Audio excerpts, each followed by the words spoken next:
आइए इस वीडियो के माध्यम से हम त्रिभुज के मान कोण के मान निकालते हैं। जो भुजा दिया है उसका भुजा का मान आप देख रहे हैं कि AD बराबर 1.5 सेंटीमीटर, B और D बराबर 3 सेंटीमीटर, AE बराबर 1 सेंटीमीटर। तब मान निकाले EC के मान निकालना है, E और C के, और A और C के मान निकालना है। तो चलिए जिसका दिया हुआ है उसका मान देखिए, A और D बराबर AD बराबर D और B और AE बराबर E और C, ठीक ना। इस तरह के लिख लिए। अब जिसका जिसका मान दिया है उसका मान बैठा दीजिए।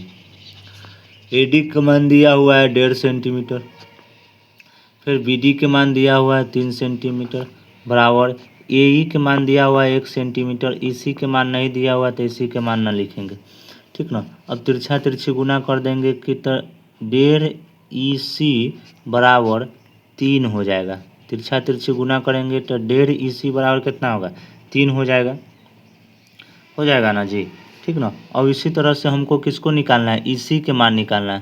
तो EC बराबर हो जाएगा 3/1.5, ठीक ना। तो EC के मान कितना हो जाएगा, 1.5 में 2 से गुना करिएगा तो 3 हो जाएगा। यानी इसका मान AC के मान कितना आ जाएगा, 3 आ गया हमको। EC के मान कितना आ गया, 2 आ गया।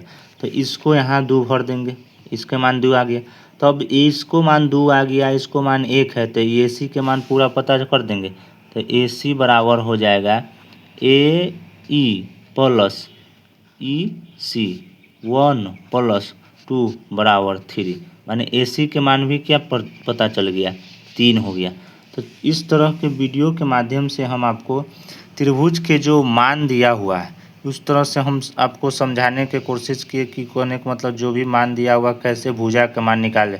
अगर ये भुजा दे दिया, ये भुजा दे दिया तो इस तरह के निकाल लेंगे, ठीक ना। आइए एक बार और समझ लीजिए। देखिए AD के मान कितना दिया हुआ है, 1.5 सेंटीमीटर। तो AD यहाँ है तो इसका मान 1.5।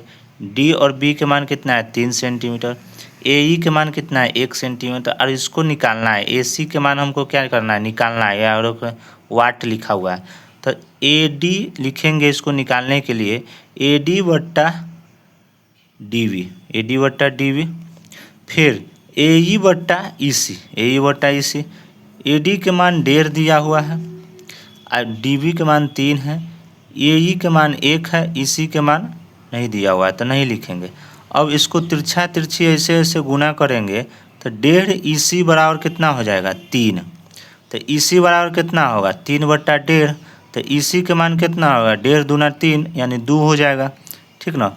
अब EC के मान पता चल गया 2, तो E और C के मान 2 पता चल गया हमको। तो अब इसको मान पता है, इसको मान पता है, तो ये दोनों को मान नहीं निकल जाएगा। AC के मान AE और AC दोनों के जोड़ देंगे तो मान निकल जाए। तो AC बराबर AE प्लस EC। AE के मान है 1 दिया हुआ, EC के मान है 2, दोनों को जोड़ के 3, यानी AC के मान कितना चल गया, 3। तो इस तरह से आपको क्वेश्चन बोर्ड के एग्ज़ाम में आता है और जिसके मान निकालना होगा आपको।